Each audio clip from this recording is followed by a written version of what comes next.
So the eraser tool is a wonderful tool for clearing large areas, and of course you can save, you can change the size of the eraser tool just like you can a brush. Now, let's say I don't like that big globby black there. I can choose my paint bucket tool. First, get your eyedropper tool out, select the color you want. Then go over to your paint bucket tool and fill it in. I like how it did not fill in. It did not get all the way up to the fuzzy little brush. So we've got a nice little dimension there. So you can create all kinds of cool stuff that way. So if you ever lose your tools, you want to go under the little edit toolbar and find more. I've got the brush tool out, so I'm adding to this. Now, up at the top here, you want to pay attention to the menu on how it controls your files. So the top menu here, you want to save it in two formats. Save it as a JPEG and save it as a PSD. Your computer. And here we have Photoshop. Save it as a Photoshop.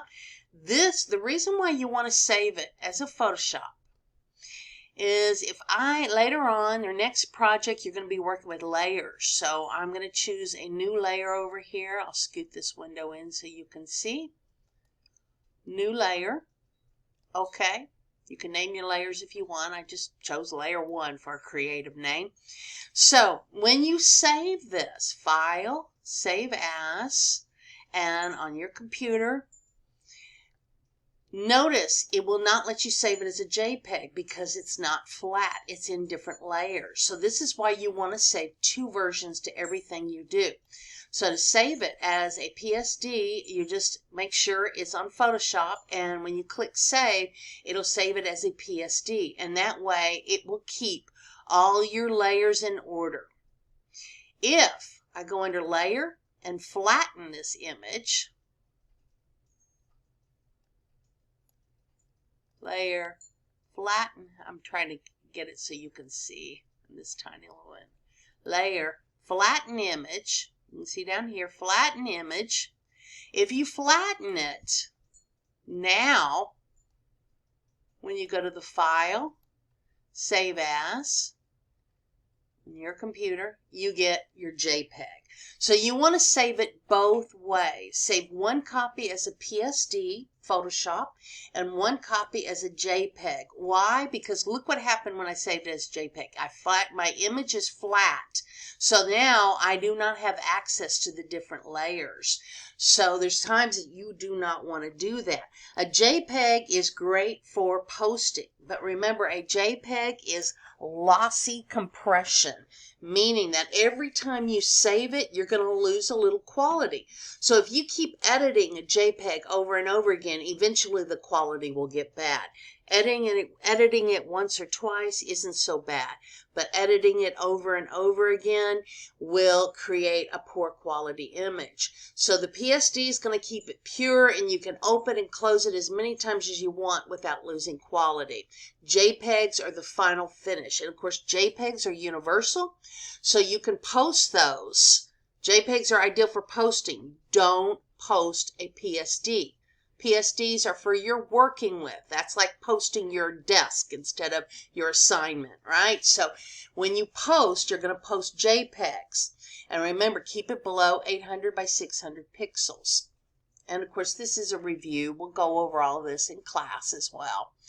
Okay, so up at the top here, this menu bar shows you how to manipulate your file. So under the edit mode here, you can undo your flattened image. It always does the last command that you did down here in your history palette. It's going to show up here. So undo flattened image, you can undo it, and then I got my layer back. I can click on this again and flatten my image and get it back. Now, other things, you can copy and you can paste. Notice that the copy is not dark. It's light gray. That means I can't do it. I have something, a copy before, so I can paste something, but I can't copy. In order for me to copy, I need to go back to my marquee tools, select what I want to copy. Let's get a little bit of black in there too. Select what I want to copy. And then notice the copy's available, right? So this, if it's in gray, it's telling you you can't access it until you do something. Usually it's selecting. Usually it's the selection. Check spelling. Of course, you'd have to have type. But anyhow, the free transform tool is a lot of fun. This gives you handlebars, allows you to rotate it, and allows you to resize it. It allows you to skew it. So if you hold down your shift key, you can skew it long and not height-wise. So there's all different kinds of things you can do with the free transform tool. And once you get it the way you want it, you hit the return key, and there it is. Notice it's still selected. So if you want to deselect it, go under Select, Deselect. Okay? Now, under Image, one thing that's very important to know is the image size. All of these, this is how you manipulate your image. This is how you manipulate your file, and this is how you save your file. So under Image, this allows you to manipulate the actual images. So you can change your image size, and the canvas is the background below it. So let me walk you through this. So image size, this is where you can change it, the inches and the pixels. If you're going to print something, you want it at least 200 or 300 pixels. If you're just going to use it for the internet, you could choose 72. The more pixels you use, that's dots per square inch or pixels per square inch. The more dots you use, the higher quality you're going to get. So for printing, you want a high resolution. For putting something on the internet, you don't need high resolution. 72 pixels is fine. But just remember, the quality is going to be less. So the higher the number here, the higher the quality. The lower the number, the lower the quality. You don't need high quality for the internet. You must have high quality for printing. Otherwise, it's just not going to look good. Most everything looks good on the monitor. Completely different when you print. So that's how you manipulate the image. Now, the canvas is the background behind it. So let's say I wanted to create a card with a beautiful white border.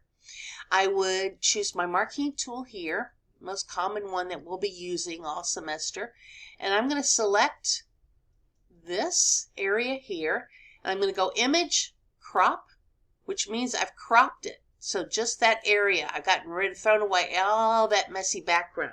Now let's say I want a clean white border around this or a clean black border behind this.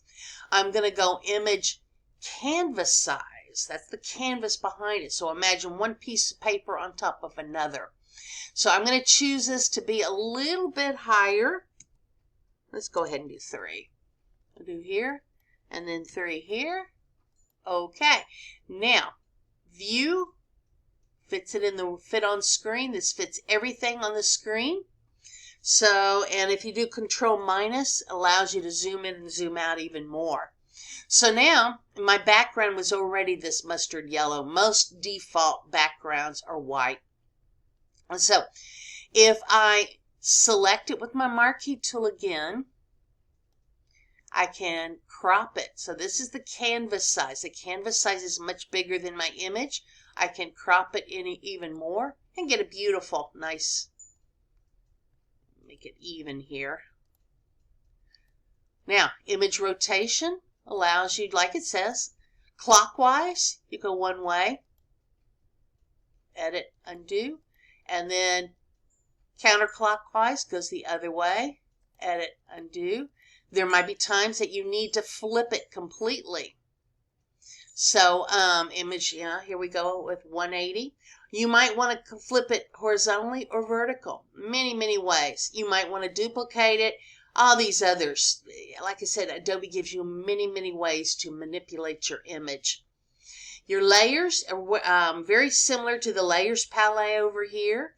Your layers allows you to create new layers, duplicate layers. Again, all these areas that are shaded gray for a reason. Notice flatten image, for instance.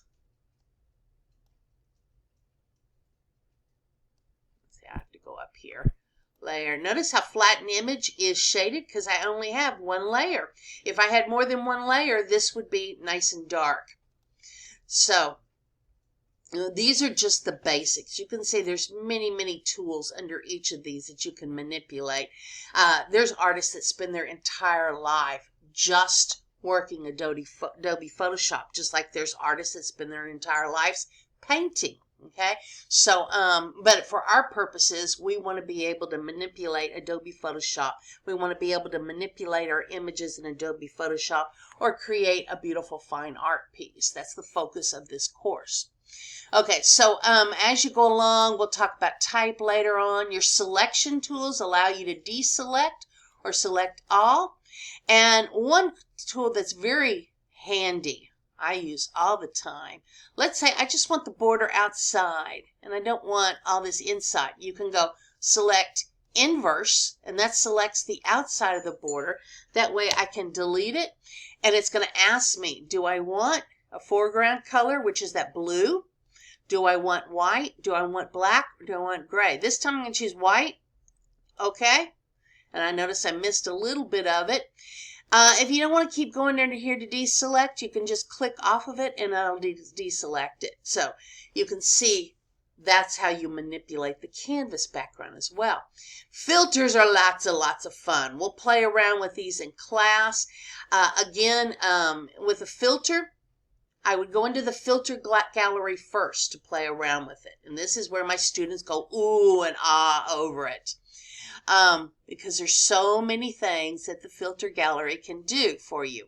Remember, just like we saw before, this is taking up a lot of memory. So be careful. Always save before you do anything fancy in Photoshop. That way, if your computer graphics card cannot handle the graphics and your computer crashes, it doesn't destroy all your hard work. Control save. Always use that over and over again. And remember, save as a PSD first. Your final step will be saving it as a JPEG because that's what you're going to post. But always save as a PSD so you can get right back in if something like that happens. It all depends on the graphics card on your computer, whether it can handle this or not. Okay, so these, you can see all these different, I'll start with the beginning. So this is a cutout. You got colored pencil. You got all these different ways that you can play around with filters. So once you download your program, start playing around with it, you'll get a good idea of what you're coming. Look at the neon glow. Ooh, ah. You can even change the color of the neon glow. I get some hot purple. We want a bright purple. Brighter hot purple in here. I want a real bright. Okay, and then you'll get that bright hot purple glow in there. So this gives you the glow color. There's all kinds of things that you can do with these. So many, look at the angled brush strokes there. So there's all different. It goes on and on and on. Stylize is a fun one. Ooh. So you can play around with those filters, but just remember that it eats up memory. Let's say I wanted to start with a cutout, which simplifies your image. But I want to do something else too. I'm going to click this little arrow down here and I'm going to add another layer, and it goes automatically to what I was doing. But this time I want to choose poster edges, and that outlines everything around it. Or I want to use sprayed strokes or something like that. And it keeps a layer. And then you can change these layers, put one above the other, or delete one layer and decide I just want sprayed strokes. All different kinds of things you can do in the filter gallery. Just remember, it eats up memory. Okay, so that's your filter gallery. Now, we're going to these other plugins and all these 3D and stuff. That's much more sophisticated. We'll get to it later. Last two menu items I want you to pay attention to are your view and your window. Over here, I've got lots of palettes that allow me to manipulate my images. If there's something I need that's not showing up over here, I'm going to go under Window or View. Notice, for instance, I have my rulers up here. That's great if I want to resize something. Let's say I want to make this exactly 2 inches. I could do this, and notice the line there? Yeah, I can create this and make it exactly image.